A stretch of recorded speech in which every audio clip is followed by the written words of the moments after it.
For this informative speech, I'll be talking about Cuba. For the first thing, some of the key features of the country is that it is located 90 miles off the coast of Key West, Florida.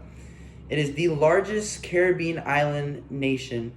It is divided into 15 different provinces, and its total population is 11.2 million, which is the largest in the Caribbean.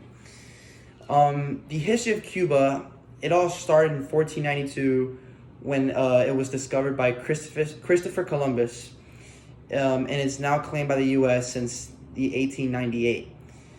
The Cuban Revolution was formed in 1953 through 1959, and it's carried on till present day. And it was declared a socialist state in 1961 by Fidel Castro, and it's considered to be a communist country today. The country is amazing, and even though it's been overturned by the socialist / communist parties, there's been times where the country has tried to fight back against the communism, but it is very strong and it's very difficult to overpower. The current state of Cuba is okay. It's all right. The COVID-19 messed up the economy completely, even though the economy was already messed up as we speak. Political freedom is almost non-existent. Many people can't have religious beliefs. Certain people can't eat red meats. There's just so many things that goes involved in that country that is wrong, and it's bound to end soon, but the Cuban people have to keep fighting, and that's just a whole nother thing. Working on controlling immigration, a lot of people have visas from Spain or have family that live in another country that's not Cuba, like the U.S., etc. And like I said, with the religious beliefs, many churches struggle to operate.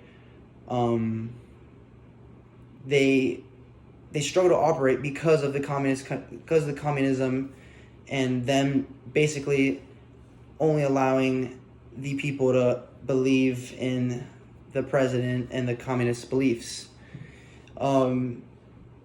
Cuba, in my personal experience, I've been there plenty of times. It's an amazing place to go to, but just the amount of poor people that you see is devastating. Buildings,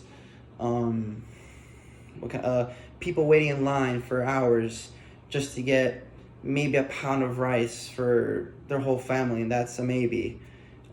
Chicken, you name it, and people stand in line for hours and fail to get any food, and they have to come the next day or whenever they have restocks.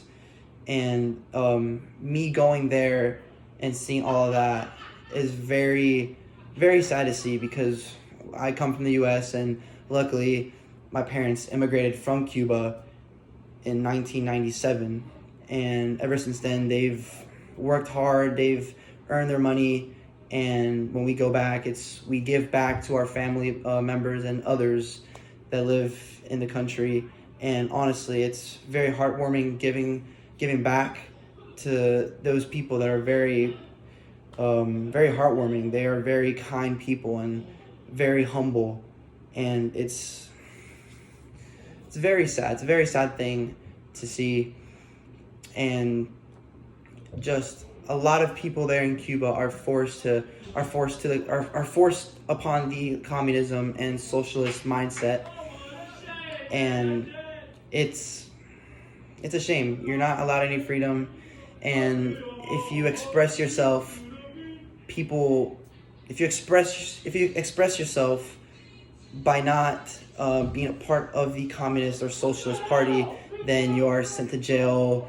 You are threatened to eliminate your family, any lands or property that you have, and it's just it's very crazy. It amazes me how it's still going on, but eventually the time will come where communism and the socialist mindset parties are gonna be eliminated, but only time will tell.